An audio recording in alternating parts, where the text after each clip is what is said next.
Good afternoon to all the attendees who have joined us today.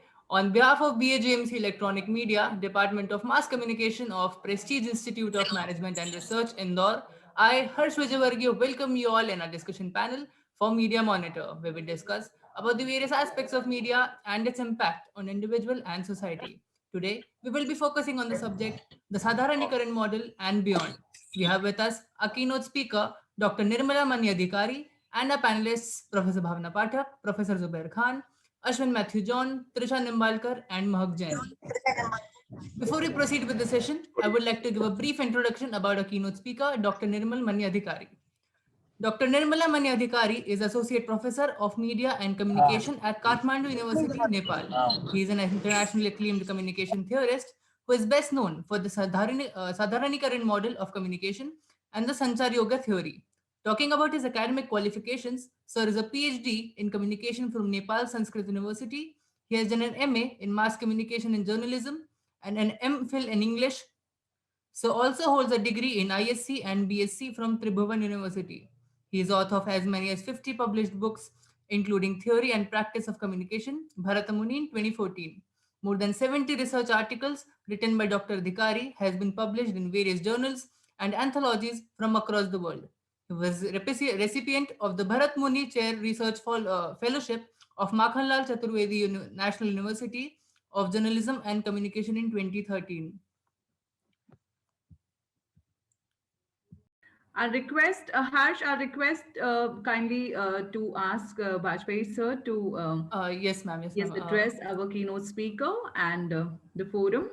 Yes, we have Dr. Anil Vajpayee with us as well. So I would like you to greet our keynote speaker, Mr. Adhikari.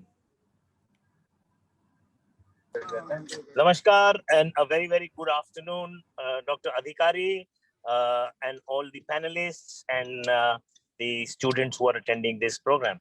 Uh, it is indeed a pleasure to be able to extract wisdom and knowledge from people like Dr. Adhikari.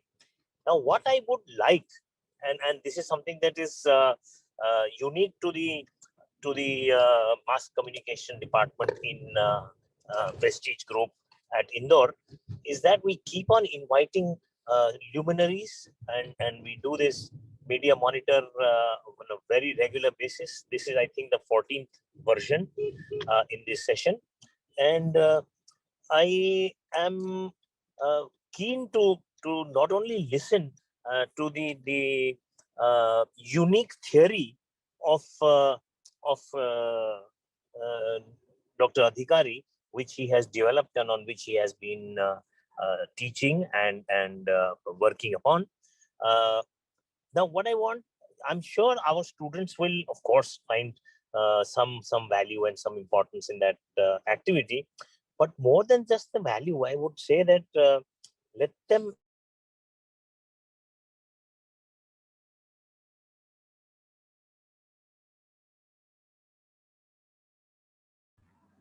Uh, Sir has lost the connectivity, I guess, or Yes, ma'am. hmm. I mean, we can just wait for a few minutes them and yes, जिसमें he's उन्होंने there. दो चार चीजें ऐसी interesting बताई थी. He had shared in his first slide of his presentation कि language कब चालू हुई, इंसान ने बोलना कब शुरू किया, अल्फाबेट कब बना, भाषा कब आगे बढ़ी, भाषा के बाद ग्रामर कब आई. तो let me share this with all of you that it is always हर ईरा में, हर युग में डॉक्टर निर्मल अधिकारी जैसे शोधकर्ता होते थे जिन्होंने इन सब चीजों की इजाद की. And that's how language has become such a rich entity today, and we can communicate with each other in multiple languages across the world. दुनिया आज भी उस खोज में है कि सारा विश्व एक ही भाषा बोले. अनफॉर्चुनेटली पॉलिटिकल कारण, पॉलिटिकल रीजंस इसको नहीं होने दे रहे हैं, वरना how beautiful the world would be if everyone spoke the same language. So with these words, I would like to hand over to Bhavna or to Harsh to take the process further. Thank you so much. Thank you so much, sir. Thank you. I would like to, it's an honor to have you here with us, sir, on Media Monitor. We welcome you, sir.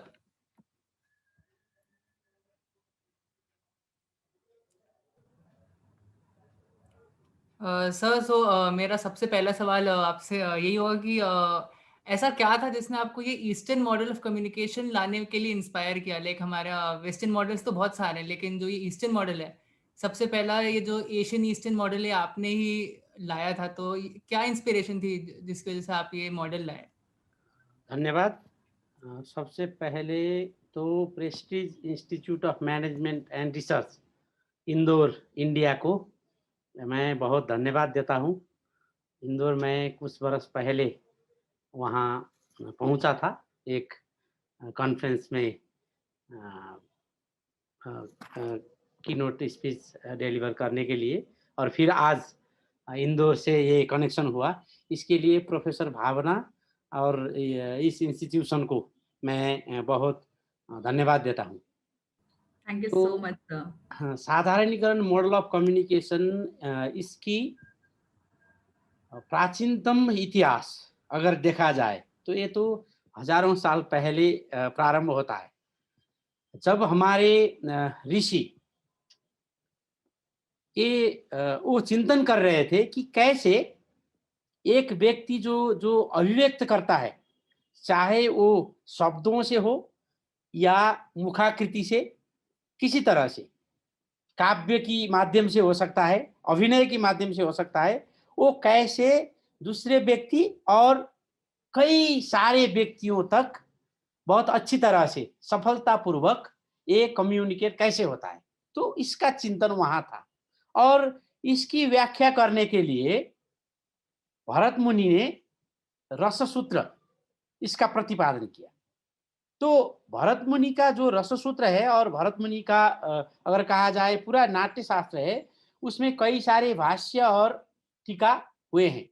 उनमें से भट्टनायक नामक जो विद्वान थे, जो आचार्य थे, उन्होंने इसका व्याख्या किया, और व्याख्या करने के क्रम में उन्होंने साधारणीकरण सिद्धांत वो प्रतिपादन किया। तो हमें यहाँ समझना जरूरी है कि जो साधारणीकरण मॉडल है, इसकी इतिहास सबसे पहले जाता है भरत मुनि की नाट्य शास्त्र में। लेकिन भरत मुनि की नाट्य शास्त्र में साधारणीकरण इस शब्द का उल्लेख नहीं है। साधारणीकरण जो शब्द आता है बाद में, जब भट्टनायक व्याख्या करते हैं रससूत्र को, उसको व्याख्या करने के लिए ये सिद्धांत आता है, लेकिन उस वक्त ये सिद्धांत काव्य शास्त्र में ही रहता है। तो बाद में जब ये संचार और अंग्रेजी में जो कम्युनिकेशन कहा जाता है, ये कम्युनिकेशन डिसिप्लिन वहाँ यूएस में द्वितीय विश्व युद्ध के उपरांत विश्वविद्यालयों ने इसमें पीएचडी करवाना, मास्टर्स करवाना प्रारंभ किया। तो उस वक्त ज्यादातर उन्होंने क्या किया, प्राचीन ग्रीस से और कुछ यूरोप से और कुछ अमेरिका के अपने आधुनिक प्रयोग से कई जो सिद्धांत थे, मान्यता थे, उसको कम्युनिकेशन कोर्स के अंतर्गत रखा। तो बाद में वहाँ यूएस में ही उन लोगों को ये अनुभूत हुआ कि इस तरह से तो ये जो कम्युनिकेशन डिसिप्लिन है, ये नॉन वेस्टर्न जितने भी समाज हैं उनके कम्युनिकेशन प्रैक्टिस को ये वहन नहीं कर सकता, व्याख्या नहीं कर सकता। तो फिर वो नॉन वेस्टर्न स्टडीज की तरफ वो चले, और उसी वक्त 1980 में इसमें एक हवाई में एक बहुत बड़ा आयोजन हुआ, जहां लोगों ने बुद्धिस्ट पर्सपेक्टिव क्या हो सकता है, हिंदू पर्सपेक्टिव क्या हो सकता है, तो अफ्रीकन पर्सपेक्टिव क्या हो सकता है, लैटिन अमेरिकन पर्सपेक्टिव क्या होता है, इस तरह की चिंतन उन्होंने किया। तो फिर ये जो साधारणीकरण सिद्धांत था, कई स्कॉलर्स ने उन्होंने कहा, जैसे जेएस यादव और आईपी तिवारी, उन लोगों ने कहा कि जो हमारा साधारणीकरण सिद्धांत है, वो कम्युनिकेशन में उसको व्याख्या करके कम्युनिकेशन थ्योरी की तरह देखा जा सकता है। उन्होंने उसकी व्याख्या नहीं की, इतना उल्लेख भर किया। और जब मैं 2001 में एमए में मास कम्युनिकेशन जर्नलिज्म में था और फिर वहाँ जो ओरिएंटेशन प्रोग्राम हमारा हुआ, तो पहले ही दिन जितना सिलेबस वहाँ दे दिया गया, उसमें मुझे लगा कि यहाँ तो कुछ भी हमारे यहाँ से नहीं है। जो भी अमेरिका में, यूरोप में है, उसका फोटोकॉपी भर हम पढ़ रहे हैं। तो एक क्वेश्चन मैंने वहाँ एज ए स्टूडेंट रेज किया था। तो एक तरह से शायद उन्होंने हास्य में कहा या ये एक चुनौती था कि वहाँ ये कहा गया कि ऐसा ही है, तो जो भी है कम्युनिकेशन में सब पश्चिम से ही है, यहाँ से कुछ नहीं है, अगर कुछ है तो आप करो।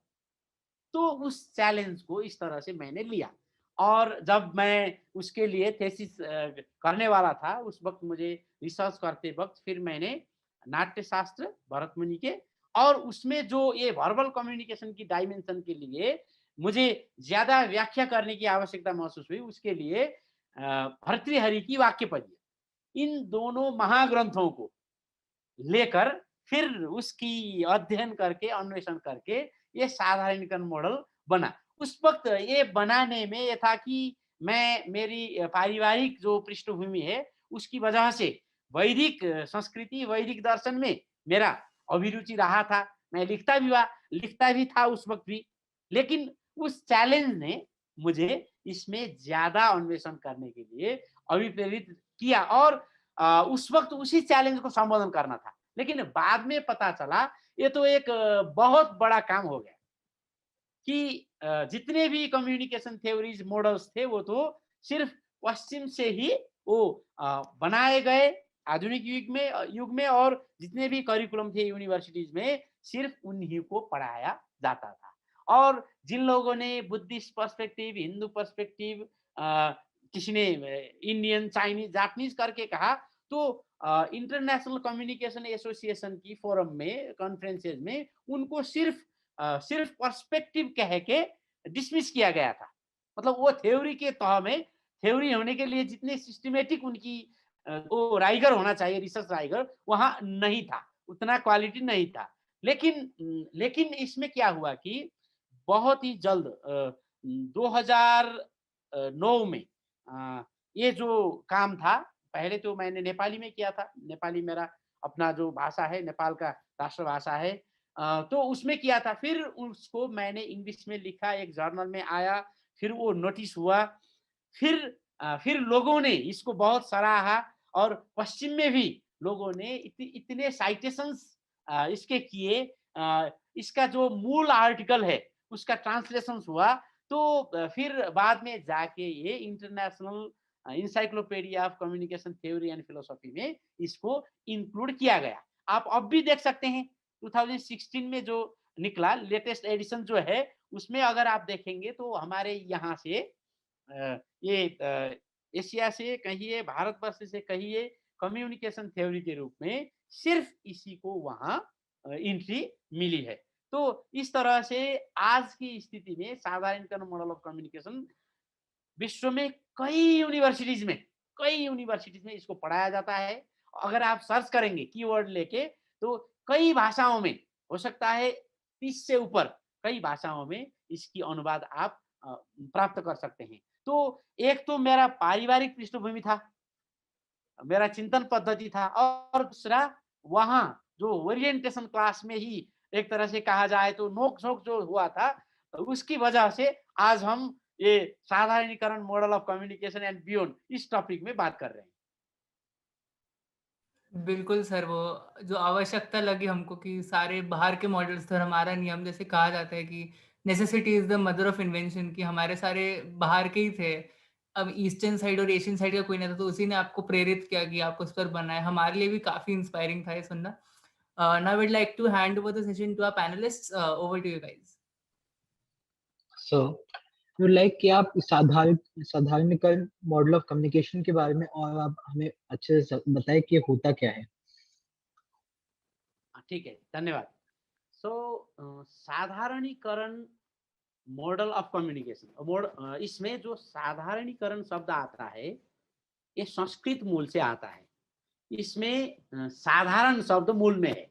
तो जो साधारण शब्द होता है, साधारण को लोग दो तरह से समझते हैं। साधारण एक होता है ऑर्डिनरी, मतलब कुछ खास नहीं, लेकिन साधारण का विशेष अर्थ होता है जो ज्यादातर परिप्रेक्ष्य में जो लागू हो सके, जो ज्यादातर परिप्रेक्ष्य में जिसकी सांदर्भिकता हो, अंग्रेजी में जिसको जेनरलाइजेशन कहा जाता है या यूनिवर्सलाइजेशन कहा जाता है, उस संदर्भ में इसका प्रयोग हुआ है।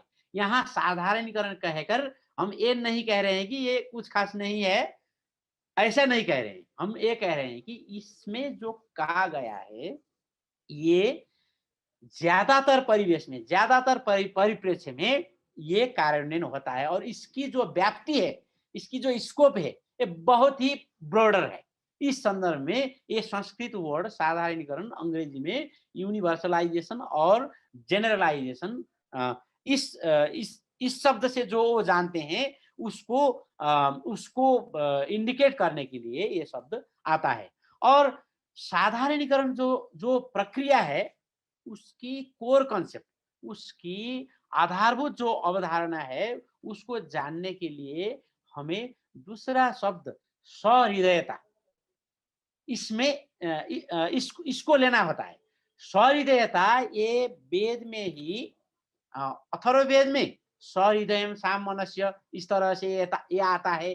उससे पहले ऋग्वेद में समान हृदय इस तरह से ये आता है। तो सहृदयता ये होता है समान हृदय। जैसे हम जब देखते हैं कि दो व्यक्ति इतना उनके बीच में मैत्री है, सखा भाव है, वो इतने मिलते हैं कि हम कहते हैं कि इनकी जो है जान ही अलग है, शरीर से ये अलग है लेकिन मन से एक ही है। इसी तरह से जो समान हृदय जो होते हैं, उस अवस्था को दिखाने के लिए, उसको कहने के लिए संस्कृत में ये शब्द आया है सहृदयता। जैसे मैंने पहले प्रश्न के जवाब में कहा था कि वहां प्रश्न ये है कि कैसे मैं जो बोल रहा हूं और मेरे जो भावाभिव्यक्ति हैं, वो यहाँ जितने भी दर्शक हैं, श्रोता हैं, उनमें वो सफलतापूर्वक पहुंचे और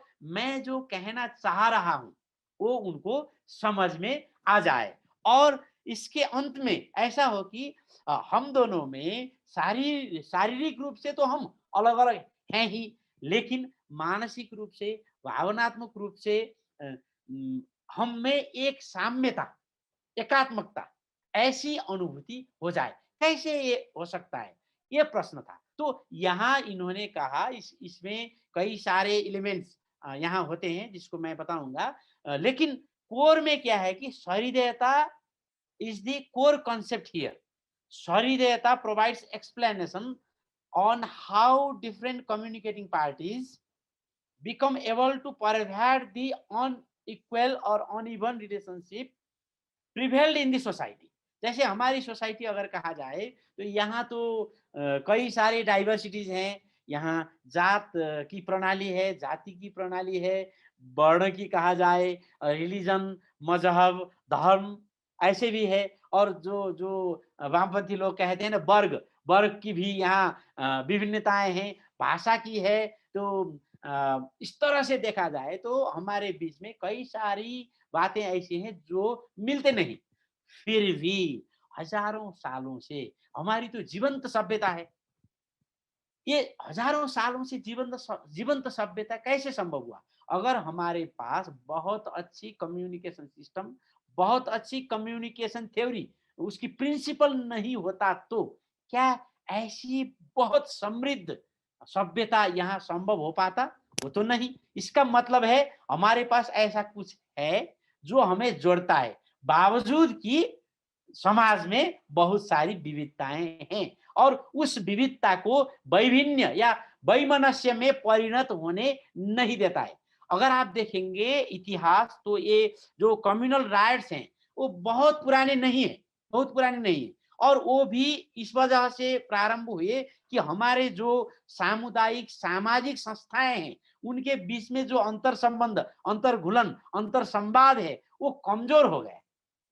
उसके बाद से वो प्रारंभ हुए। नहीं तो हमारे यहाँ जैसे जिसको अभी हिंदुइज्म कहा जाता है, उसके अंतर्गत 1000 से ज्यादा संप्रदाय वो आते हैं। आप कल्पना कीजिए, जैसे कुंभ की कल्पना कीजिए, करोड़ों लोग वहां होते हैं। शायद अभी तो लाउड स्पीकर्स हैं, पहले तो वो भी नहीं होता था, शायद एक कुछ बोले दूसरा सुनता भी नहीं था, फिर भी सब लोगों को पता होता था कि कैसे, क्यों हम वहां हैं, किस लिए हैं। और आप लीजिए, जैसे जैसे मीमांसा दर्शन और वेदांत दर्शन जैसी एक तरह से कहा जाए बहुत जटिल दार्शनिक अवधारणाएं, लेकिन उसको कैसे कैसे हमारे संत महात्मा सिद्ध व्यक्ति, हमारे आचार्य गुरुजन कैसे बहुत साधारण शब्दों में हम लोगों तक पहुंचाते थे, और हम कहते थे कि ये जीवन क्या है, ये मिट्टी का ढेला है। दिखने में सुनने में बहुत सामान्य सामान्य सी बात है, लेकिन इसमें सारा जीवन की वो दर्शन यहाँ है। इस तरह से कई बात, तो हमारे यहाँ एक जो भाव होता था, उस भाव से हम समाज में जो विविधता होता था उसको वैभिन्न में, वैमनस्य में परिणत होने न देकर उनमें से हमें साम्य, समता, ऐक्य की जो भाव देते थे, उसकी व्याख्या ये करता है। जैसे पश्चिम में कई सारे मॉडल्स हैं, थ्योरीज हैं, यहाँ भी चाहिए। जैसे मैंने स्वयं फिर दूसरा मॉडल मीमांसा दर्शन के तहत किया है, उसमें वो व्याख्या करता है दूसरा चीज। उसकी रिसर्च क्वेश्चन ये है कि कैसे कैसे लोगों को अभिप्रेरणा होता है कर्म करने के लिए, कैसे ये सोसाइटी फंक्शनल रहता है, कैसे ये सोसाइटी प्रोग्रेस करता है, उसकी व्याख्या वो थ्योरी करता है। ये जो साधारणीकरण थ्योरी व्याख्या करता है कैसे इतनी डाइवर्सिटी होते हुए भी इस समाज में लोग संचार कर पाते हैं, कम्युनिकेशन कर पाते हैं, कैसे ये कनेक्ट कर पाते हैं, और कैसे इस समाज में सुव्यवस्था, हार्दता, समन्वय, सहिष्णुता ये कायम रहता है, इसकी व्याख्या ये करता है। और आप सब लोगों को पता है ही, जब हम थ्योरी कहते हैं तो उसकी एक सिस्टमेटिक रिसर्च मेथोडोलॉजी होते हैं, और मॉडल में जब आते हैं तो हम उसको एक सिस्टम में उसको पिरोते हैं। कई सारे एलिमेंट्स होते हैं। जैसे साधारणीकरण मॉडल में काम करते वक्त मैंने जो एलिमेंट्स आइडेंटिफाई किया है, संस्कृत शास्त्रों को पढ़कर किया है, नाट्य शास्त्र और वाक्य पदीय पढ़कर, उनमें से सबसे सबसे पहले हैं सहृदय, जिसको कम्युनिकेटिंग पार्टीज और सेंडर और रिसीवर कहते हैं। इसके लिए यहाँ उपयुक्त संज्ञा होता है सहृदय, और दोनों को सहृदय कहा जाता है, क्योंकि यहाँ एक जैसे ट्रांसमिशन मॉडल में होता है ना, या एसएमसीआरई में होता है, एक सिर्फ मैसेज देते जाए और दूसरा लेते जाए, ऐसा तो होता नहीं है समाज में। हर कोई अपनी अपनी बातों को एक्सप्रेस करता है, तो एक साझेदारी जो होता है उसको उसको बताने के लिए दोनों को यहाँ सहृदय कहा गया, जिसकी आदर्श स्थिति में वो सचमुच में ऐसे हैं कि उन लोगों की शरीर ही अलग है लेकिन मन से वो बिल्कुल एक है। टेक्निकल टर्म में क्या होता है कि वो दोनों कम्युनिकेशन करने की ओरिएंटेशन में है, एक जो बता रहा है दूसरा वो ले सकता है, देख सकता है, सुन सकता है, या दूसरे दूसरे इंद्रिय को प्रयोग करके करता है। तो पहले एलिमेंट इसमें ये है। और वो इसमें फिर हमें समझना चाहिए कि भाव और रस, जो नवरस आप लोगों ने सुना ही है, लेकिन नाट्य शास्त्र में वो अष्टरस, आठों ही रस की बात भरत मुनि करते हैं। लेकिन बाद में अभिनव गुप्त जब वो आज से करीब 1000 साल पहले जब वो व्याख्या करते हैं तो एक शांत रस उसमें जोड़ देते हैं, और फिर उसके बाद से नवरस हो जाता है। इससे पहले सिर्फ 8 रस वो करते हैं। लेकिन रस जो है वो हम जब अनुभूत करते हैं उस वक्त उसको रस कहते हैं। उससे पहले जो हमारी मन में भावनाएं होती हैं, उन भावनाओं को उन्होंने कैटेगराइज करके उसको स्थायी जो परमानेंट भावनाएं हैं उनको उन्होंने 8 भावनाएं, फिर वहाँ जो मानस में, मन में बहुत साधारण तरह से कहा जाए तो उनको उन्होंने बेविचारी भाव और संचारी भाव 33 तरह के होते हैं। तो इस तरह से वो व्याख्या करते हैं, और जो बाहर जगत में है उसको वो अनुभाव और विभाव इस तरह से बोलते हैं। उसकी व्याख्या करने की अभी हमें अवकाश नहीं है, लेकिन इतना हमें यहाँ याद करना चाहिए कि हम सबके पास भाव होते हैं, हम सबके पास इमोशंस हैं, हम सब दूसरे लोगों से कुछ कहना चाहते हैं, हम सब लोग एक्सप्रेस करना चाहते हैं। तो जो भाव हमारे पास है और उसको बाद में जब हम अनुभूत करेंगे रस, सो भाव और रस भी इसके एलिमेंट हैं। और भाव को कैसे प्रकटित किया जाए, तो इसको अभिव्यंजना कहा जाता है, इसकी भी व्याख्या इसमें है। और जो जो अभिव्यंजित हुआ, जो एक्सप्रेस हुआ, उसको हम एज अ रिसीवर जब लेते हैं, इसको इसको कहते हैं बोध। और जब ये सफल हो जाएगा तो ये रसास्वादन कहा जाएगा। तो इसके लिए क्या चाहिए, जैसे हम और आप कैसे कनेक्ट हो रहे हैं इस टेक्नोलॉजी से, तो इसको सरणी कहा जाता है, संस्कृत शब्द है। इसमें जितने भी भाषाओं में ये गया, मैंने इसको संस्कृत जो टर्मिनोलॉजी है उसकी ओरिजिनलिटी रहे इसी तरह से इसको ट्रांसलेशन नहीं किया गया। जैसे साधारणीकरण मॉडल कहा गया, साधारणीकरण ऐसा ही है, उसी तरह से हम इसको हाँ समझाने के लिए इसका मतलब सेंडर से निकट है ये तो कहेंगे, लेकिन प्रयोग करेंगे शरीर है। इस तरह से जितने भी भाषाओं में ये गया है, इसी तरह से सरणी हुआ और संदेश जो मैसेज होता है वो हुआ। और फिर यहाँ बहुत बहुत ही इंटरेस्टिंग एक एक फैक्ट यहाँ है कि जो कॉन्टेक्स्ट होता है वेस्ट में, कम्युनिकेशन थ्योरीज में, मॉडल्स में कॉन्टेक्स्ट की महत्ता को बाद में ही महसूस किया गया। लेकिन हमारे यहाँ कम से कम 2000 साल पहले का ये वाक्य पदीय है, भर्तृहरि का लिखा हुआ, वहीं पे कॉन्टेक्स्ट की ये स्पष्ट तरह से उल्लेख करते हैं। और कॉन्टेक्स्ट संदर्भ ये शब्द नहीं है, फिर भी नाट्य शास्त्र में ही इसकी व्याख्या हम वहां पाएंगे कि उदाहरण के लिए कैसी परिस्थितियों में किस तरह का पोशाक होना चाहिए, ये लिबास हम कैसे कपड़े पहने, तो इस तरह से किस किस वक्त में किस तरह का रंग वहां जो मंच में होता है दिखाया जाना चाहिए, तो कैसी लाइट की वहां प्रयोग होना चाहिए, कैसी स्वर में कैसी विविधता कैसी कॉन्टेक्स्ट में आना चाहिए। तो शब्द वहां नहीं है, लेकिन इसकी जो अवधारणा वही है। लेकिन यहाँ जब हम वाक्य पदीय में आते हैं, ये तो बहुत बहुत स्पष्ट होता है। भरत मुनि की नाट्य शास्त्र जो है ये रामायण से भी पहले का ग्रंथ है, तो बहुत पुराना ये ग्रंथ है। तो इस तरह से यहाँ सरिदयज, भाव, अभिव्यंजन, संदेश, सरणी, रसास्वादन, दोष, संदर्भ और प्रतिक्रिया, ये एलिमेंट यहाँ होते हैं। अगर आप कम्युनिकेटिंग पार्टीज को अलग अलग माने तो 10 एलिमेंट इसमें हो जाएंगे, नहीं तो सरिदयज कहे कि 9 एलिमेंट्स आर हियर। अब इसके बाद इसमें है कि ये किस तरह से अंतर संबंधित होते हैं, तो इसकी व्याख्या यहाँ है।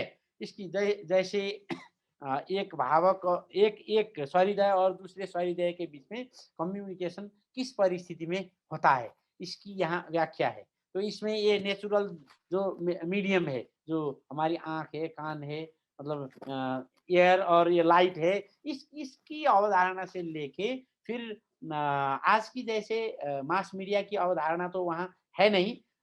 जब जब जब ये लिखा गया, जब नाट्य शास्त्र लिखा गया, वहाँ इसको प्रत्यक्ष कम्युनिकेशन जो प्रेक्षक होता है उसके लिए, लेकिन बाद में काव्य शास्त्र में जब आए तो उस वक्त तो काव्य लिखना और काव्य तो तत्काल उसकी कम्युनिकेशन हो ये जरूरी नहीं है। कोई कवि लिख देता है और हो सकता है बाद में कई 100 साल बाद में भी कोई उसको पढ़ ले, तो उस वक्त भी उसको ये क्या लिखा है, क्या भावना है, इसकी समझ होना चाहिए। तो इस तरह से मीडियम की जो चैनल की अवधारणा है वो भी वहाँ आता है। तो इसकी व्याख्या में अगर हम जाएंगे तो ये तो बहुत बहुत विस्तृत है, बहुत बड़ा ग्रंथ वहाँ है। लेकिन संक्षेप में ये होता है कि जो सामाजिक परिस्थितियां होता है और जो सो संस्कृतिकरण की हमारी पद्धति होता है, समाज के जो ताने बाने हैं कि हम किस तरह से एक आपस में अंतर संबंधित हुए हैं, तो इससे एक संस्कार की तरह और इसको प्लान्ड ट्रेनिंग भी किया जा सकता है। तो हम सब में एक ये भाव आता है कि even though we are different और we have diversity in terms of language, culture, religion, and so many things. Still, we have to live together. And this sense, this sense of oneness, yeah, that makes environment for feeling solidarity. And इसमें अब अनुकूल परिस्थितियां होना चाहिए. जैसे मैं जिस भाषा में बोल रहा हूँ, जैसे मेरा भाषा नेपाली था, लेकिन मैंने देखा यहाँ आप लोग हिंदी भाषी हैं, तो मैंने हिंदी में बोल दिया. तो इससे क्या हुआ कि समझने में आसानी हो गया. कॉमन कम्युनिकेशन इन्वायरमेंट इससे बन गया. अगर अगर आप वहाँ से हिंदी में पूछते, मैं यहाँ से नेपाली में बताता, तो कॉमन कम्युनिकेशन इन्वायरमेंट बहुत कम होता. और चूंकि हिंदी और नेपाली में बहुत सारे समान शब्द हैं, कुछ कुछ आपको समझ में आता, लेकिन कोई चाइनीज यहाँ होता मानो, और पहली बार वो नेपाली भाषा सुन रहा होता, तो उसको कुछ भी समझ में नहीं आता. तो जितना ज्यादा साम्यता कम्युनिकेशन इन्वायरमेंट में होगा, उतना सहज कम्युनिकेशन होगा.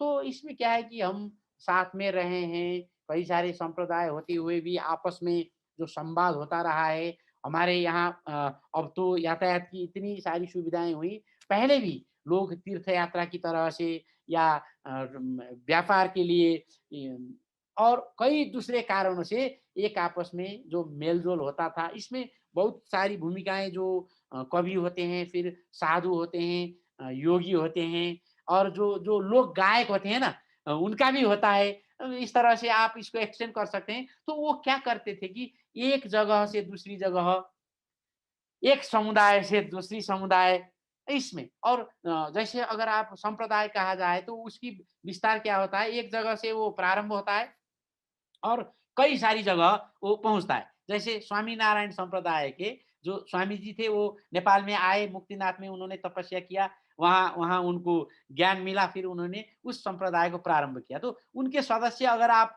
देखें, मैंने एक उदाहरण के तौर पर लिया, दूसरे संप्रदाय में भी आप कह सकते हैं, उनकी जो जो भक्तजन हैं, वो तो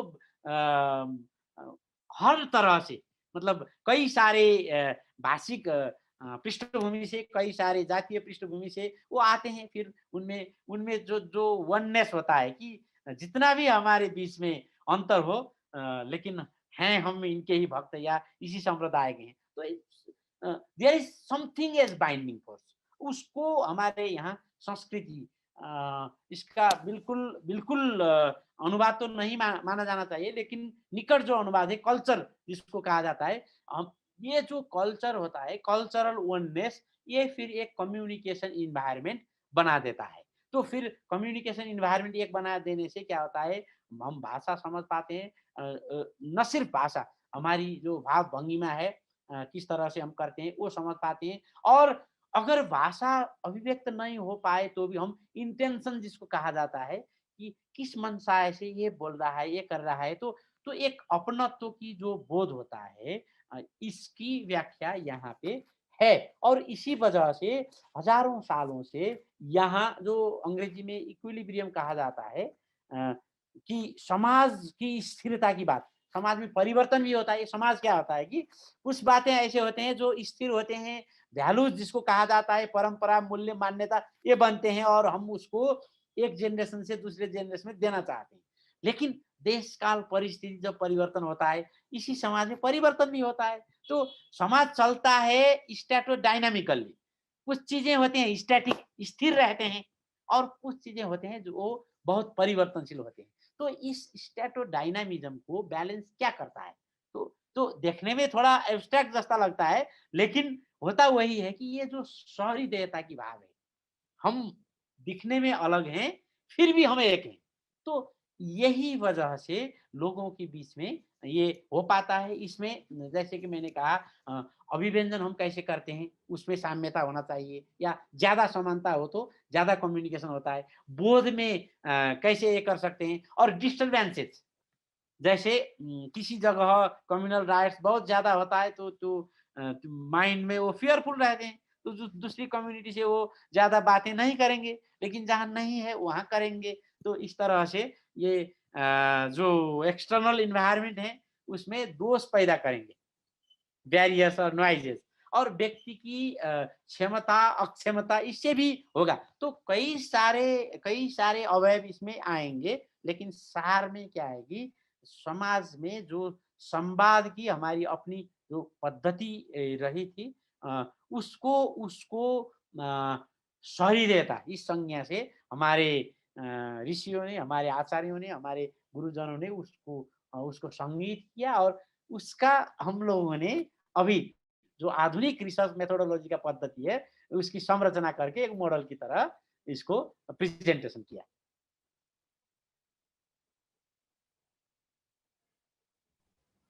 जी सर। सर जैसे कि आपने अभी परिवर्तन की बात करी, तो सर आजकल के सोशल मीडिया के ज़माने में सानाधिकरण मॉडल की कितनी ज़रूरत बढ़ चुकी है या क्या-क्या उसमें चेंजेस आए हैं?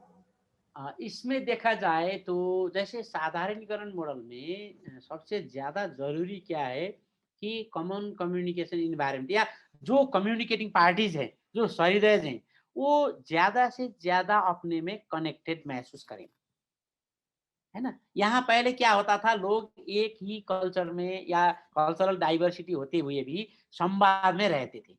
जब ये मास कम्युनिकेशन आया, मास कम्युनिकेशन मीडिया की जो विशेषता है अगर हम देखें तो कन्वेंशनल जो मास कम्युनिकेशन मीडिया है, जो जो अखबार हैं, रेडियो, टेलीविज़न, फ़िल्म और इवन जो वेब 1 था, वहाँ तक क्या होता था कि कुछ लोगों के हाथ में उनके पास में मीडिया होता था।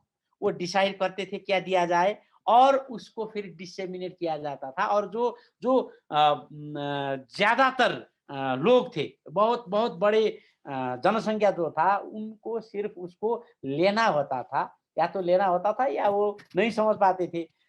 इसीलिए इसलिए यहाँ तक कहा गया कि लोगों की ब्रेन वॉश किया जा सकता है। तो लोगों ने करके दिखाया भी, जैसे रशिया में क्या हुआ, लेनिन ने, स्टालिन में लोगों को बहुत इंडोक्ट्रिनेट किया और 70 साल वो व्यवस्था जो चला उसमें इंडोक्ट्रिनेशन का बहुत बड़ा हाथ था। आप इटाली में जाएं या जर्मनी में जाएं तो उसमें भी इंडोक्ट्रिनेशन का बहुत बड़ा रोल था।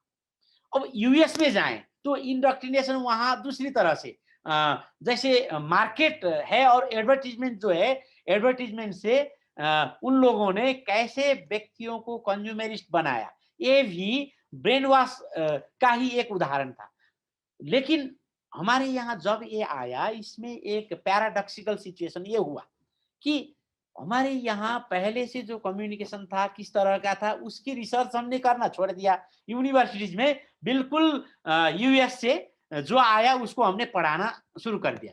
तो लोग जो भी कम्युनिकेशन पढ़ते थे उनके लिए किताब की कम्युनिकेशन और प्रैक्टिस की कम्युनिकेशन में आकाश जमीन की अंतर वहां था।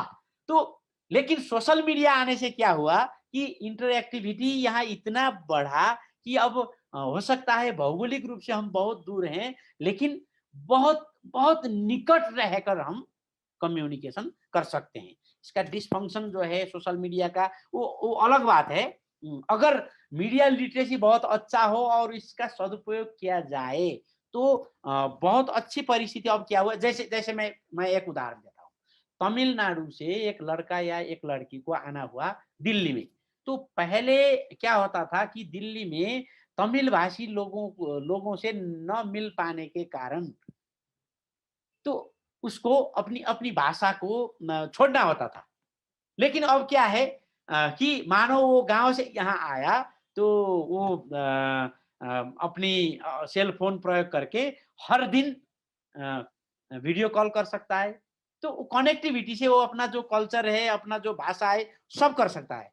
तो प्राइवेट चैट रूम्स में वहाँ बुरे काम भी हो रहे हैं, वो अलग बात है, लेकिन अगर उसको सदुपयोग किया जाए तो इसकी लब्बो-लुआब ये है कि सोशल मीडिया की वजह से पहले जो कनेक्टिविटी और कॉमन कम्युनिकेशन एनवायरनमेंट में कमी आ गया था कन्वेंशनल मास कम्युनिकेशन मीडिया की वजह से, अब उसको पाटने में, उसको परवेड करने में बहुत बहुत मदद हमें मिल रही है। तो हम क्या कर सकते हैं, चाहे वर्चुअल ही हो, हम कॉमन कम्युनिकेशन इन्वायरमेंट क्रिएट करने में ज्यादा सफल हो रहे हैं ये कन्वेंशनल मास कम्युनिकेशन मीडिया की कंपैरिजन में। तो साधारणीकरण मॉडल इस तरह से कहा जाए और सहृदयता की जो कम्युनिकेशन पद्धति है, मेरे हिसाब से और ज्यादा रिलेवेंट होता जा रहा है। तो मेरा क्वेश्चन आपसे ये था कि क्या रीजन है कि वेस्टर्न मॉडल्स काफी ज्यादा पॉपुलर हो रहे हैं अगर हम ईस्टर्न मॉडल से उन्हें कंपेयर करें तो? इसकी वजह क्या है कि जो कम्युनिकेशन नाम की जो डिसिप्लिन, जो विषय सब्जेक्ट की इंस्टीट्यूशनलाइजेशन हुआ, संस्थानीकरण हुआ, वो आधुनिक युग में कहाँ हुआ? अमेरिका में हुआ। फिर यूरोप से कुछ चीज लिया गया। जो इम्पेरियलिज्म और कोलोनियलिज्म की बात कहा जाए तो वहाँ जो आक्रमणकारी थे वो कौन थे? वो वेस्टर्नर्स थे। उन्होंने लूटा कई देशों को, है कि नहीं? तो उन्होंने वहाँ की कम्युनिकेशन सिस्टम ही नहीं, एजुकेशन सिस्टम बदल दिया। और हमारे यहाँ के जो लोग थे उनमें ये कोलोनियल माइंडसेट उनमें आ गया।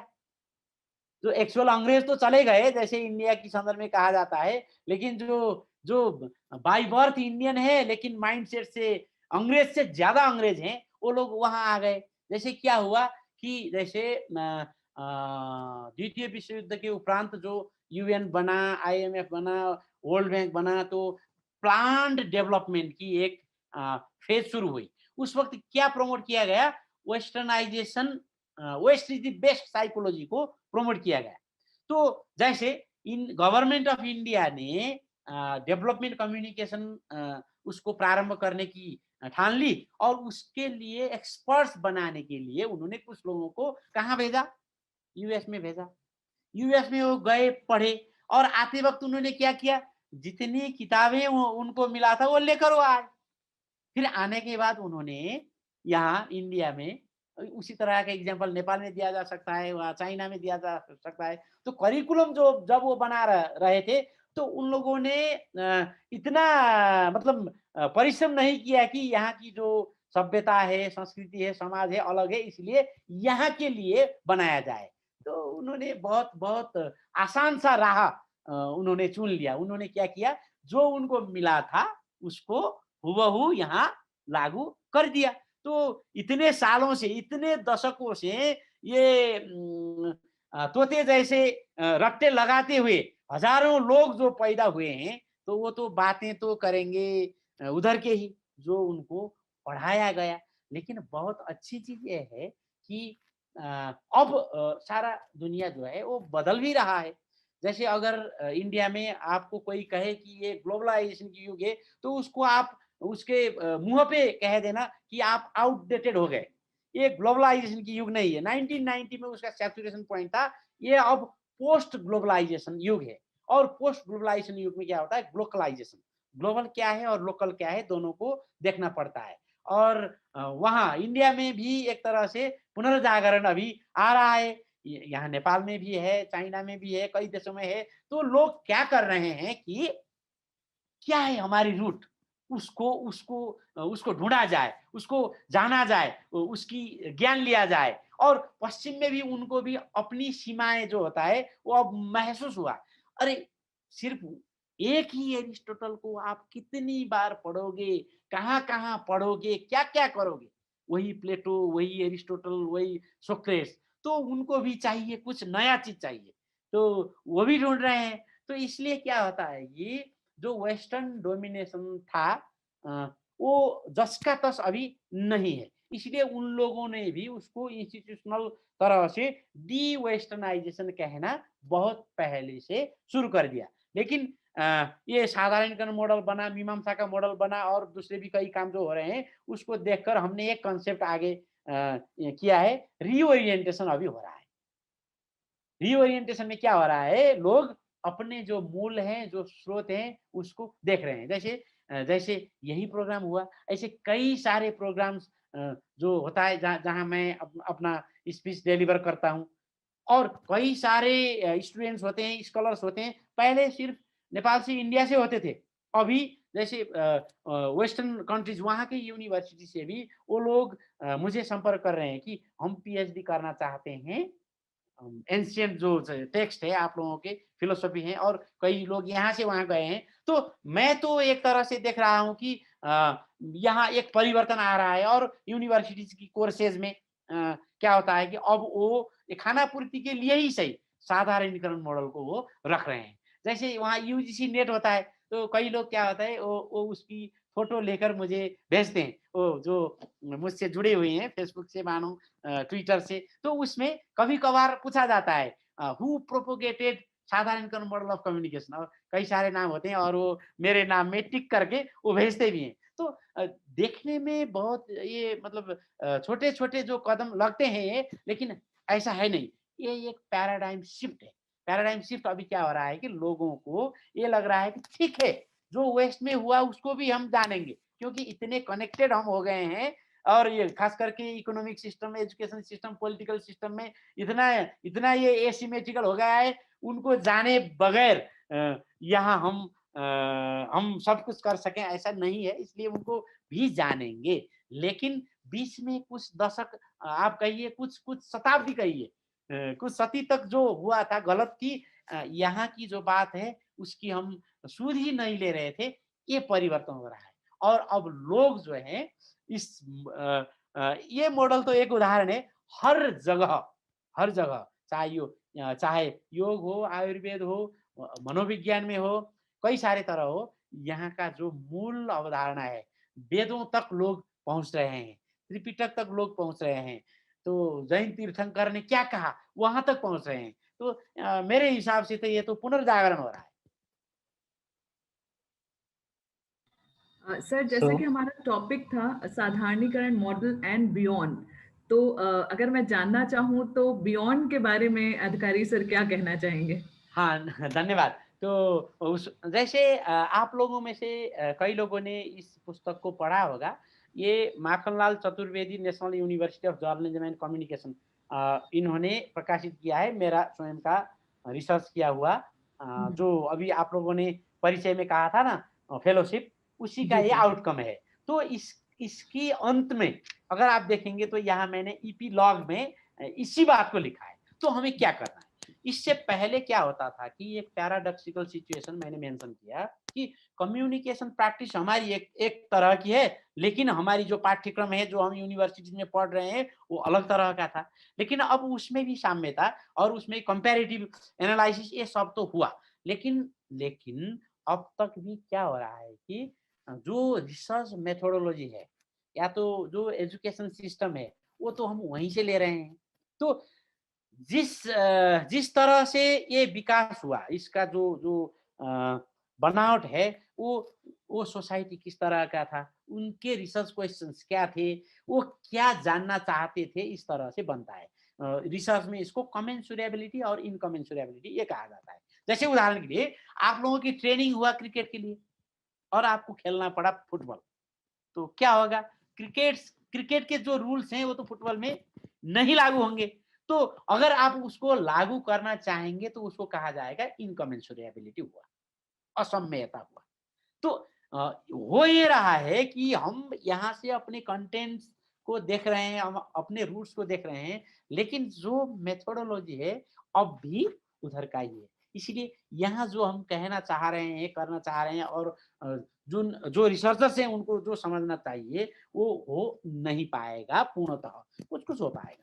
तो हमारी अब की चुनौती क्या है बियॉन्ड?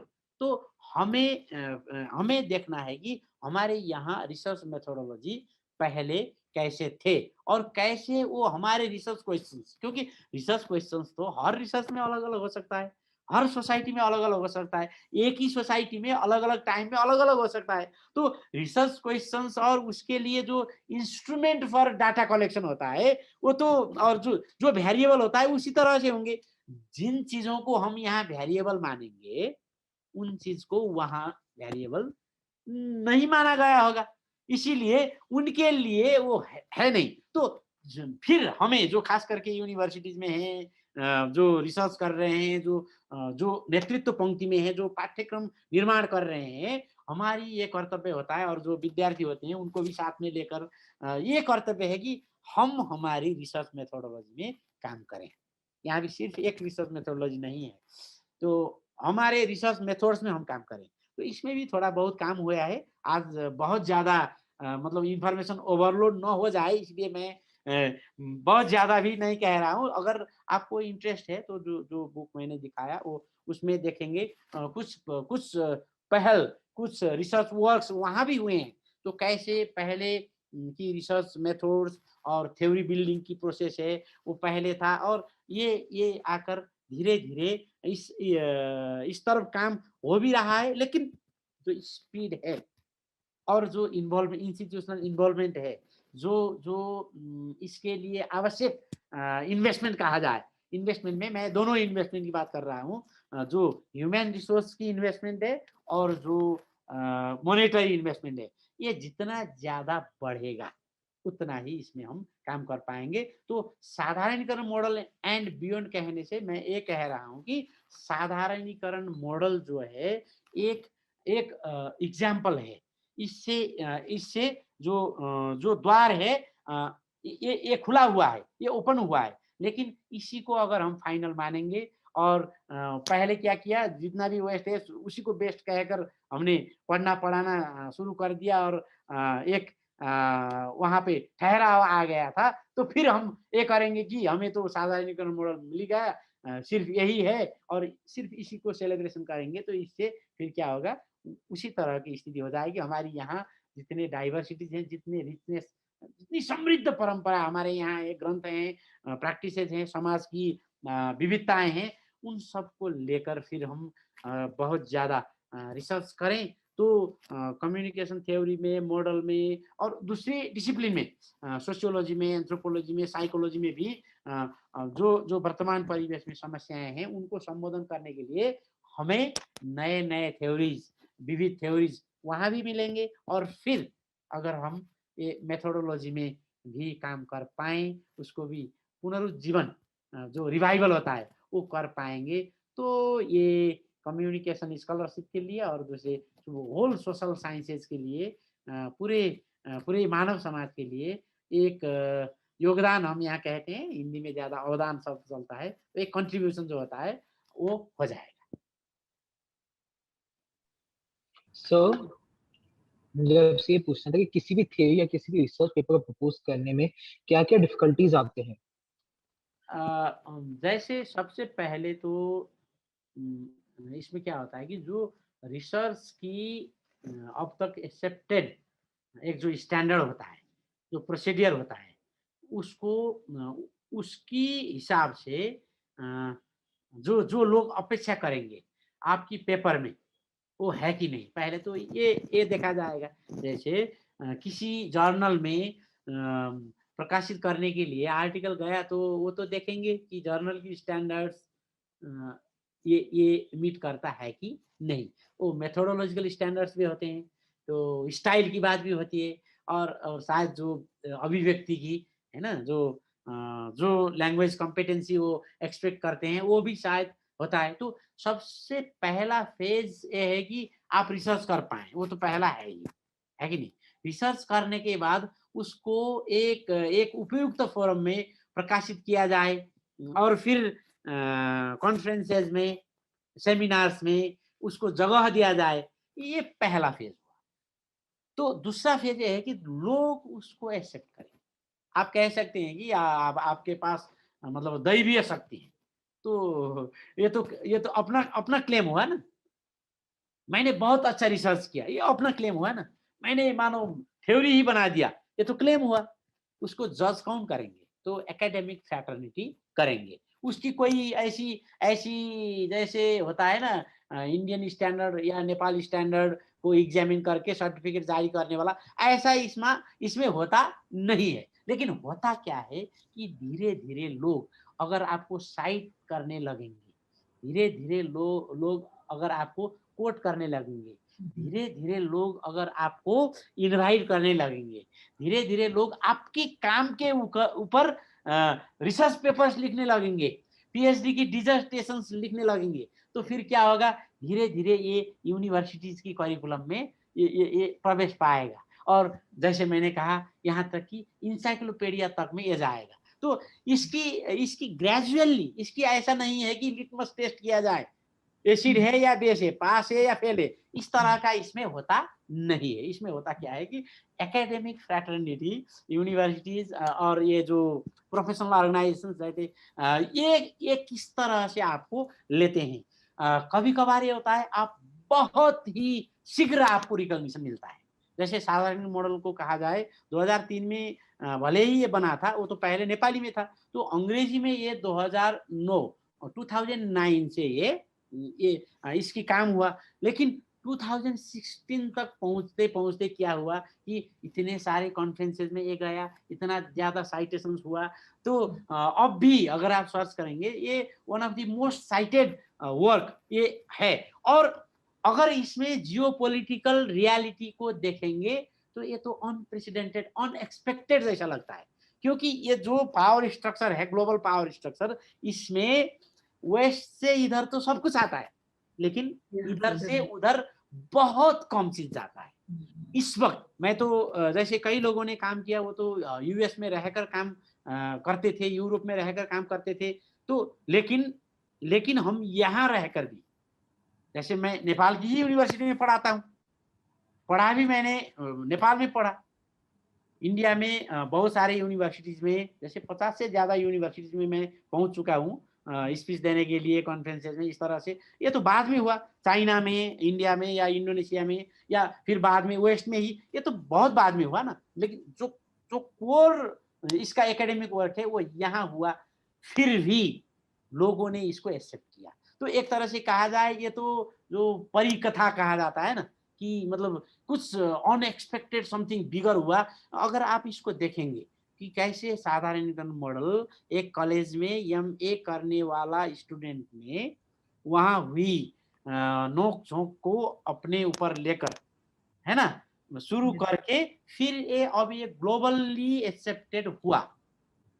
इसमें बहुत ये बहुत कम समय में ये हुआ, नहीं तो ऐसा ज्यादातर नहीं होता। जैसे फिल्म में क्या हुआ, इंडिया से एक एक्टर या एक्ट्रेस या वहाँ हॉलीवुड में अगर एक फिल्म में मामूली सी किरदार पा जाए तो भी वो बहुत बहुत चर्चा की बात हो जाएगी, है कि नहीं। नेपाल से कोई बॉलीवुड में जाकर मामूली सी मतलब रोल में वो आ जाए तो भी चर्चा हो जाएगी। लेकिन एकेडमिक्स में क्या होता है, ऐसा होता नहीं। तो इसका नेचर ही ऐसा है। तो इसमें समय भी लगता है, आपकी परिश्रम भी लगता है, लेकिन कभी कभी होता ऐसा है कि आपको बहुत सारी जो चीजें हैं वो फेवर करती हैं। मतलब परिस्थिति ऐसा होता है, जैसे कि बहुत अच्छा मुझे लगता है कि ज्यादातर कहा जाता है नेपाल, इंडिया, चाइना जैसे देशों में कि लोग जो पराये हैं उनके उपलब्धि हैं, उनको तो बहुत वो सराहते हैं, लेकिन अपने आसपास में जो होता है उसको बहुत ज्यादा आगे जाने देना नहीं चाहते। लेकिन मेरे केस में ऐसा नहीं हुआ। नेपाल में भी क्या हुआ कि बहुत पहले से लोगों ने इसको सराहा और इसको प्रमोट किया। इंडिया में भी मैं पर्सनली मुझे लगता है 500-600 यूनिवर्सिटी प्रोफेसर्स को मैं इन पर्सन जानता हूँ व्यक्ति के तौर पर, और हर जगह वहाँ उनकी कैंप्स हैं, मतलब पॉलिटिकली वो डिवाइडेड हैं, आइडियोलॉजिकली डिवाइडेड हैं, लेकिन जब ये काम आता है उनको लगता है कि समथिंग बिग हैज हैपेंड, तो क्यों ना इसको प्रमोट किया जाए। तो जैसे यूएस में भी जाएंगे तो वहाँ तो कोई जापान से गया, कोई चाइना से गया, कोई इंडिया से गया, कोई इंडोनेशिया से गया, कोई अरब वर्ल्ड से गया, वो भी कोई न्यो मार्क्सिस्ट है, कोई लिबरल है, कोई क्या है, उनके बीच में भी बहुत वो मिलता नहीं है। लेकिन जब भी इसकी बात आई ज्यादातर उन्होंने इसको इस तरह से लिया कि एशियन प्राइड के तौर पर उन्होंने लिया। तो इस हिसाब से बहुत अनुकूल परिस्थितियां यहाँ हुई। इससे क्या हुआ, एक अनुकूलता है, ये तो पहला था तो इस तरह से गया, लेकिन इसने जो द्वार है वो खोल दिया। तो अब जो भी करना चाहेगा उसके लिए एक तरह से एक फैमिलियरिटी है ना, वो है कि ये नेपाल से आया, इंडिया से आया या चाइना से आया, हो सकता है कि ये बहुत अच्छा कुछ काम इन्होंने किया हो। इस हिसाब से तो एक अवसर भी जो न्यू कमर्स हैं उनके लिए इसने पैदा कर दिया है। सभी पार्टिसिपेंट से एक छोटा सा अनाउंसमेंट है मेरा। सभी पार्टिसिपेंट से रिक्वेस्ट है कि फीडबैक फॉर्म यहाँ पर आपको चैट बॉक्स में मिल जाएगा, और प्लीज ये फीडबैक फॉर्म आप फिल कर दीजिए and you will get your e certificate. So take your time, it will hardly take 5 minutes। आप सभी लोग ये फीडबैक फॉर्म भर दीजिए so that you can get your e certificate. और it was such a enlightening session sir. और पहली बार, क्योंकि मैंने वही बोला, मैंने कहा मैंने पढ़ा है उसको, और आज मैं बच्चों को पढ़ाने के लिए, अभी ये फर्स्ट ईयर के मैक्सिमम जो स्टूडेंट्स हैं हमारे, फर्दर हम लोग कम्युनिकेशन मॉडल्स और थ्योरीज पढ़ेंगे, इन बच्चों को पढ़ाएंगे। तो मास्टर्स के बच्चों को ऑलरेडी मैं ये पढ़ाती हूँ। तो इन लोगों से मैंने बोला, जब ये रिसर्च कर रहे थे, तो मैंने कहा आप ये सोचिए कि अब आपके लिए आप कई सीढ़ियां चढ़ चुके होंगे, तो अब आपके लिए मॉडल्स और जब उसकी थ्योरीज की एक तरीके से आपने ग्राउंड तैयार कर दिया है बच्चों के लिए, एक उनकी जिज्ञासा को और बढ़ा दिया है कि किस तरीके से। और बहुत बहुत सही बात है सर कि जिस तरीके से आपने जो सहृदय की जो डेफिनेशन दी है, और मैं इन लोगों से यही बोल रही थी, मैंने कहा क्योंकि बहुत सारे कॉन्टेक्स्ट में कई चीजें जैसे जब हमें समझ में नहीं आती, जैसे कॉमन इन्वायरमेंट की जो आप बात कर रहे हैं, कम्युनिकेशन कॉमन इन्वायरमेंट कम्युनिकेशन का होगा तो उतना ज्यादा बेहतर ढंग से संचार होगा। और इतनी डाइवर्सिटी होने के बाद भी किस तरीके से कुछ तो वो चीजें हैं जो हमें जोड़ती हैं एक दूसरों के साथ। तो वर्बल कम्युनिकेशन से ज्यादा इफेक्टिव इसलिए कई बार नॉन वर्बल कम्युनिकेशन माना जाता है कि कुछ चीजों की भाषाएं अगर नहीं भी हमें आती हैं तो नॉन वर्बल कम्युनिकेशन इतने स्ट्रांग होते हैं कि हम उनसे चीजों को समझ जाते हैं। और उसको उस चीज को अगर हमने पकड़ा, उस चीज को, जैसे श्रुति परंपरा हमारे यहाँ की, अगर हम लोग हमारे वेदों में देखा जाए तो लोग पढ़ते नहीं थे उतने, उस तरीके से चीजें हम लोगों के पास संजो के रखना। या डॉक्यूमेंटेशन में मुझे लगता है कि शायद अगर हम एशियन पर्सपेक्टिव में चीजों को देखें तो हमारे पास बहुत सारी चीजें थी, लेकिन डॉक्यूमेंटेशन उनका हम लोग उस ढंग से शायद हमारे यहाँ नहीं हो पाया जितना अगर हम वेस्टर्न कंट्रीज के डॉक्यूमेंटेशन की बात करें कि हर छोटी छोटी चीजों को वो लोग डॉक्यूमेंट कर लेते हैं। और हमारे यहाँ चीजें मतलब हम बोल के कह के निकल जाते हैं, और फिर बाद में चीजें रियलाइज होती है कि इतनी बड़ी बड़ी बात कह गए थे उस वक्त हम। तो ऐसा लगता है। तो पैनलिस्ट कुछ और क्वेश्चन करना चाहते हैं आप लोग, और इनफैक्ट जितने भी अटेंडीज हैं, अगर आपके भी कुछ सवाल हैं तो हमें भी अच्छा लगेगा, सर को भी अच्छा लगेगा। अब हम लोग फोरम जो है बेसिकली जितने पार्टिसिपेंट्स हैं उनके लिए ओपन कर रहे हैं। तो अगर आप लोगों के कुछ सवाल हो तो आप लोग भी यहाँ क्वेश्चन आंसर बॉक्स में या फिर चैट बॉक्स में भी आप यहाँ क्वेश्चन वो कर सकते हैं। तो सर हम ये कह सकते हैं कि साधारणीकरण मॉडल जो है एक सेंडर और एक रिसीवर के बीच में एक स्पिरिचुअल कनेक्ट भी बनाता है कहीं ना कहीं। तो इसमें मैंने पहले इस डायमेंशन को उतना नहीं छुआ। इसमें 3 तह में, 3 लेयर्स में ये होता है।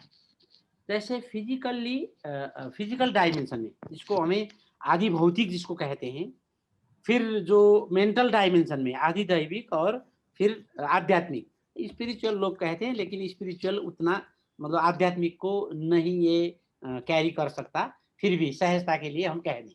तो आदि भौतिक, आदि दैविक, आध्यात्मिक जो है हमारे यहाँ जीवन की 3 आयाम ये माना गया है इसीलिए। लेकिन वेस्ट में क्या होता है कि ज्यादातर वहाँ भी स्पिरिचुअल कुछ काम है, जो डोमिनेंट पैराडाइम है उसमें क्या होता है वो फिजिकल और मेंटल डायमेंशन की बात करते हैं।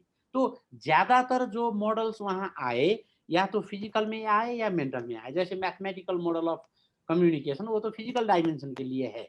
तो लेकिन वहाँ भी जैसे रिचुअल मॉडल कहा जाए या रीडर रेस्पॉन्स थ्योरीज कहा जाए, वो मेंटल डायमेंशन के लिए। हमारी जो परंपरा है, चाहे वो वैदिक हिंदू हो, बौद्ध हो, जैन हो या दूसरे भी कई हो, उसमें तो हमारी जीवन जो है वो त्रिआयामी है, 3 डायमेंशनल है। तो कोई भी कम्युनिकेशन थ्योरी और मॉडल वो अगर क्लेम करे कि मैं हिंदू सोसाइटी की व्याख्या एक्सप्लेन करने वाली ये थ्योरी है, तो उसमें तो 3 डायमेंशन चाहिए ही। इसलिए साधारणीकरण मॉडल में भी 3 डायमेंशन है। जैसे फिजिकल डायमेंशन में क्या है कि दोनों की बीच में जो कम्युनिकेटिंग पार्टीज हैं उन दोनों के बीच में सक्सेसफुल कम्युनिकेशन हो गया, ये इसका फिजिकल डायमेंशन। फिर मेंटल डायमेंशन में क्या हुआ कि दोनों के बीच में एक मैत्री भाव की महसूस, वो अनुभूति हुई, वो ये हुआ सहृदयता की, ये मेंटल डायमेंशन। और हमारे यहाँ क्या है कि सब जो ये जीवात्मा है वो तो परमात्मा का ही ये अभिव्यक्ति है।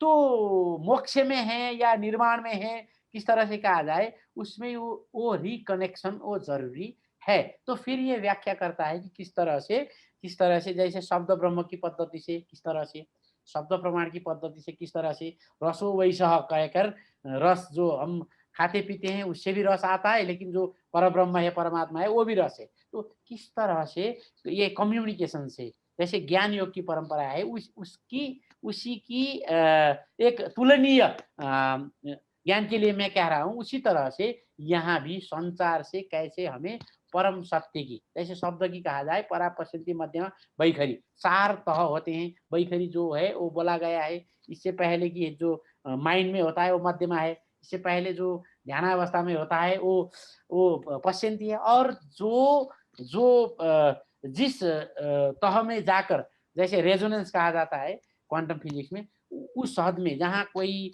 एटम से भी परे सब चीज, सब में एक आधारभूत जो तत्व है उसमें कहा जाए तो उसमें परा कहा जाता है, जहाँ जाके मैटर और कॉन्शसनेस के भेद भी मिट जाता है, और पदार्थ और जो कॉन्सेप्ट है उसकी भी भेद जब मिट जाता है, उस तह को कहा गया है परा। और परा को साक्षात्कार किया जा सकता है और उस स्टेज को मोक्ष कहा गया है।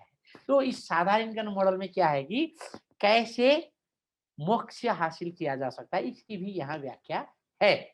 इसीलिए संक्षेप में हम कह सकते हैं कि ये मॉडल जिसको सिर्फ ये भौतिक जगत की व्याख्या चाहिए उनके लिए भी यहाँ है, जिसको उससे आगे बढ़कर भौतिक और साथ में मानसिक तह की भी चाहिए उसके लिए भी है, और जो उससे भी आगे जाना चाहिए, जो आध्यात्मिक साधना की बात करना चाहेगा उसके लिए भी यहाँ है।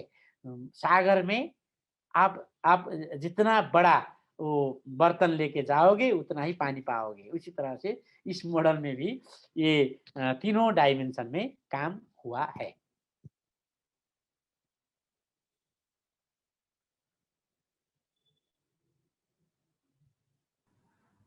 It's almost like 4:42 right now. 1 घंटे से ज्यादा का वक्त हम लोग सर का ले चुके हैं।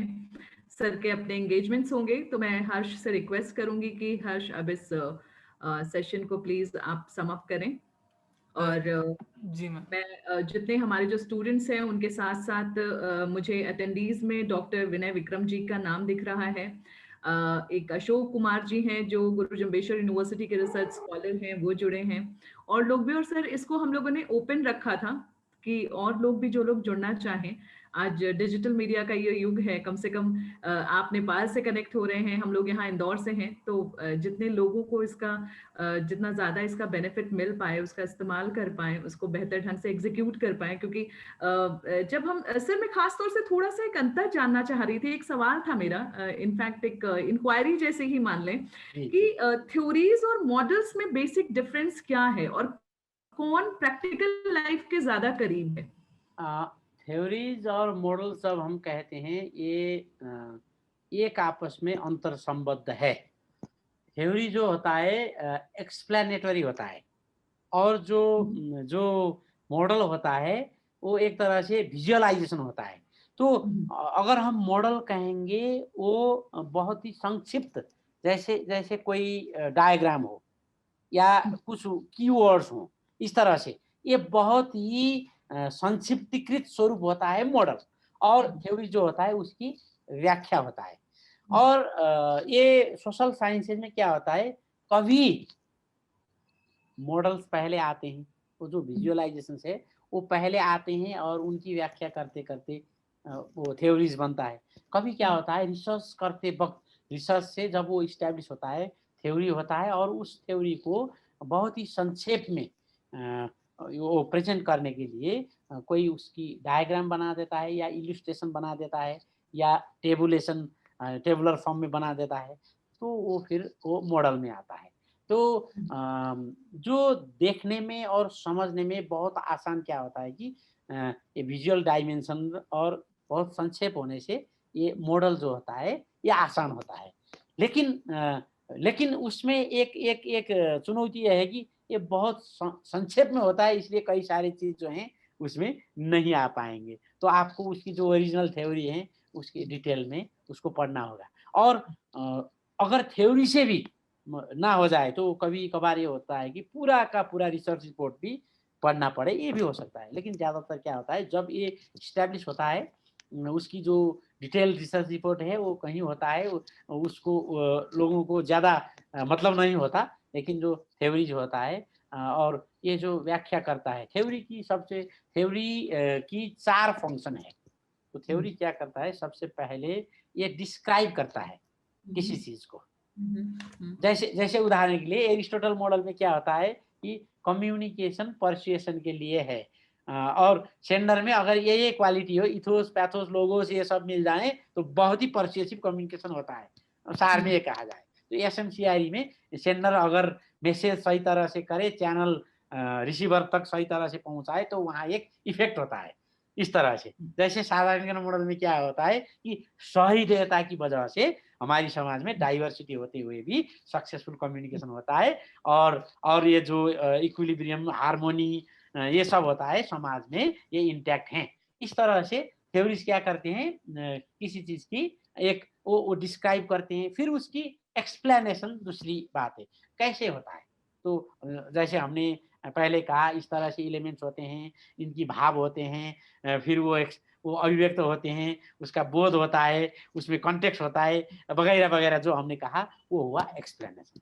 फिर एक्सप्लेनेशन के बाद तीसरा फंक्शन थ्योरीज का होता है कि ये क्या हो सकता है, इसकी ये इंडिकेशन कर सकता है या असेसमेंट कर सकता है।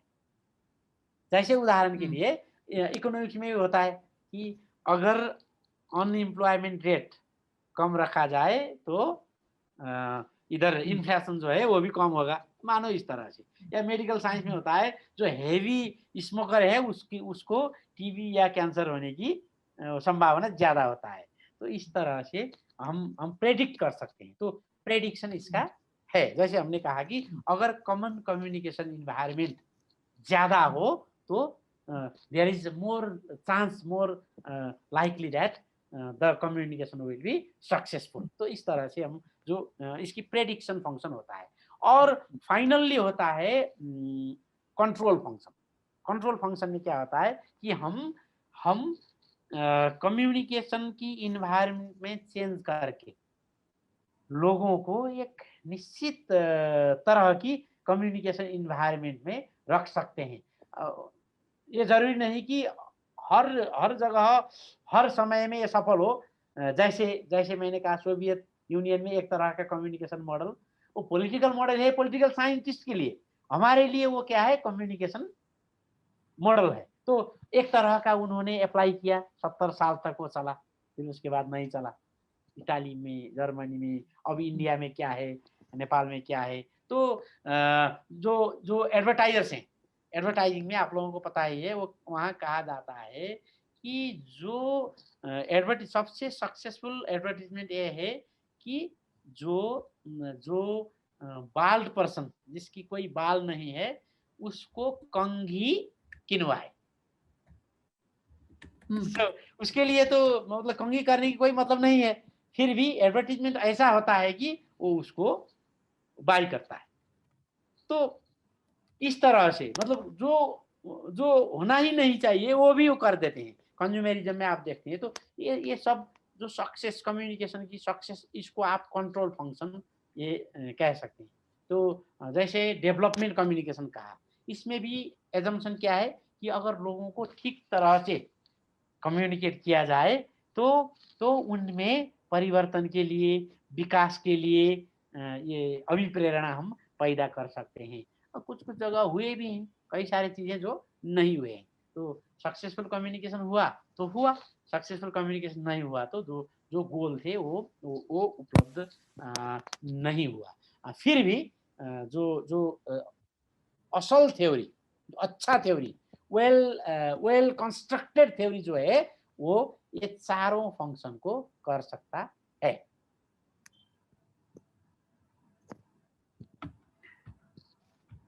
Thank you so much sir. Sir एक सवाल रुकैया नाज जी का है।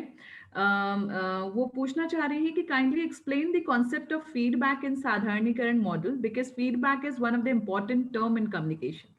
या साधारणीकरण मॉडल में जिसको प्रतिक्रिया भी कहा जाता है, मीमांसा में कहा जाए तो जिज्ञासा कहा जाता है। इसमें ये माना जाता है कि दोनों जो कम्युनिकेटिंग पार्टीज हैं, both of the communicating parties are active, they can decide on their own and they are engaged in simultaneous sharing of message. so इस प्रक्रिया को कि पहले ओरिजिनेटर तो कोई होता है, तो ओरिजिनेटर से कैसे दूसरा कम्युनिकेटिंग पार्टी, दूसरा शरीर तक ये पहुंचता है, और फिर कैसे वो उसको लेकर उसकी बाद उसकी दिमाग में जो संवेग पैदा हो जाए, संवेदना पैदा हो जाए, उसको फिर एक्सप्रेस करता है, और पहले का जो जिन्होंने प्रारंभ किया था वहां तक कैसे पहुंचता है। जैसे कवि और पाठक, जो कलाकार है मंच में और प्रेक्षक, उनके बीच में कैसे ये कनेक्शन होता है। तो इसकी जो व्याख्या है, उस व्याख्या को आधुनिक संदर्भ में प्रतिक्रिया हम कह सकते हैं, और इसके लिए वहाँ है, जैसे नाट्य शास्त्र में हो, वाक्य पदीय में हो, इसके लिए वहाँ परिचर्चा किया गया है।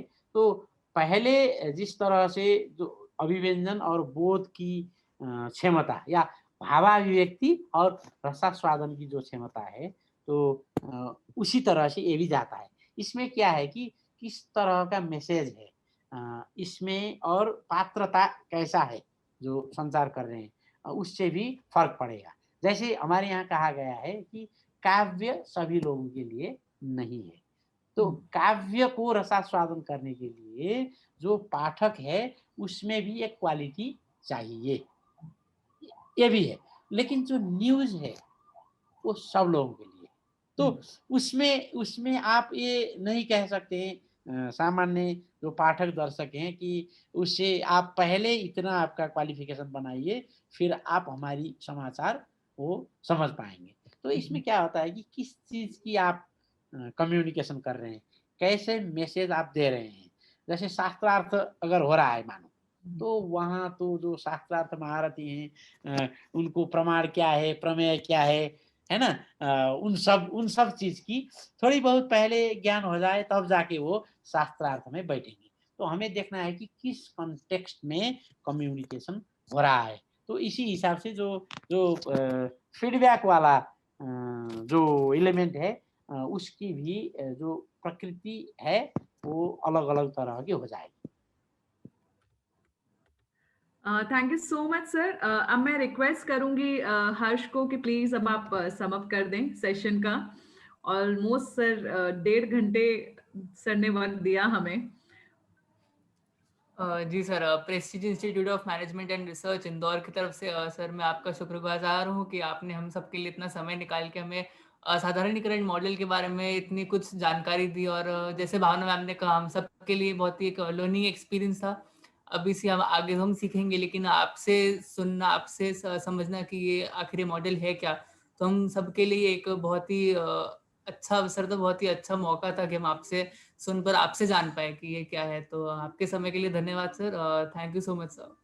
बहुत बहुत धन्यवाद Bhavna ji and Prestige Institute of Management and Research family और ऑल द पार्टिसिपेंट्स। ये संवाद करना बहुत सुखद रहा। मुझे अपेक्षा है कि कम से कम कुछ लोगों में इससे ज़्यादा जिज्ञासा पैदा हुआ होगा, और ऑनलाइन प्लेटफॉर्म में भी बहुत सारी चीज़ें आपको मिलेंगी। अगर आप में से कोई भी इसमें फर्दर रिसर्च करना चाहें तो बेझिझक बेहिचक मुझे आप एक्सेस कर सकते हैं, और मुझे ये खुशी होगा। ये एक तरह से स्कूल ऑफ थॉट, एक तरह से गुरुकुल जैसा है कि इसको प्रमोट करने के लिए ये अवसर भी मिलेगा। कई लोगों ने, जैसे कुछ माह पहले आदित्य शुक्ला, अब तो वो डॉक्टर आदित्य शुक्ला बन गए हैं, उन्होंने योग फिलोसॉफी के अंतर्गत मेरे ही सुपरविजन में, और उसमें प्रोफेसर सुखनंदन सिंह भी थे सुपरवाइजर, तो उन्होंने पीएचडी कंप्लीट किया। अभी यहाँ नेपाल से हाल ही में हम फाइनल भाइवा कर रहे हैं अभी कुछ समय में, उन्होंने non verbal communication in Natyashastra इसमें किया मेरे ही सुपरविजन में। तो 2 उदाहरण मैंने दिए, कई दूसरे जो हैं वो अभी प्रारंभ कर रहे हैं, उसका चल रहा है। तो मेरे लिए भी ये बहुत खुशी की बात होगी कि हमारी जो समृद्ध परंपरा है, वहाँ वहाँ जो ज्ञान पड़ा है, उस ज्ञान को प्रवर्धन करने के लिए, संवर्धन करने के लिए थोड़ी-सी योगदान हमारी तरफ से भी हो पाएगा। तो आप सब लोगों को मेरी तरफ से बहुत खुला हृदय से स्वागत भी है। धन्यवाद। जी, बहुत-बहुत धन्यवाद सर आपका, आपने थैंक इतना यू सो मच सर। दिया। और उसके साथ ही सारे पैनलिस्ट और सभी जितने अटेंडीज हैं, जितने पार्टिसिपेंट्स हैं, उन सभी का भी तहे दिल से शुक्रिया अदा कि आप सब लोगों ने मीडिया मॉनिटर में इसके सेशन में आप हमारे साथ जुड़े और आप सब ने वक्त दिया।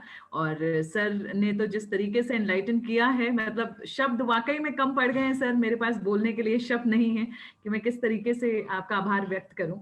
और जिस तरीके से आपने मोटिवेट किया है और फर्दर बच्चों को भी आगे से, सोच लीजिए कि अब तक हम सिर्फ मॉडल पढ़ते थे और जिस साधारणीकरण मॉडल को आप पढ़ेंगे उसके प्रवर्तक, उसको देने वाले आज आपको खुद बता रहे हैं उस मॉडल के बारे में और किस तरीके से शुरुआत की। इससे इससे इससे बड़ी चीज इनके लिए कुछ नहीं हो सकती सर। तो ये अपने आप में एक बहुत बड़ा अचीवमेंट है इन बच्चों के लिए और हमारे संस्थान के लिए भी। बहुत बहुत शुक्रिया सर आपका और सभी प्रतिभागियों का। जी धन्यवाद sir. Thank you so much thank you so much धन्यवाद so sir. Much sir. Yes भिडियोलाई लाइक कमेन्ट र सेयर गर्न नबिर्सिनुहोला। फेरि फेरि यस्तै रोचक भिडियोहरू हेर्नका लागि यस च्यानललाई सब्स्क्राइब गरेर घन्टी बजाइदिनुहोला।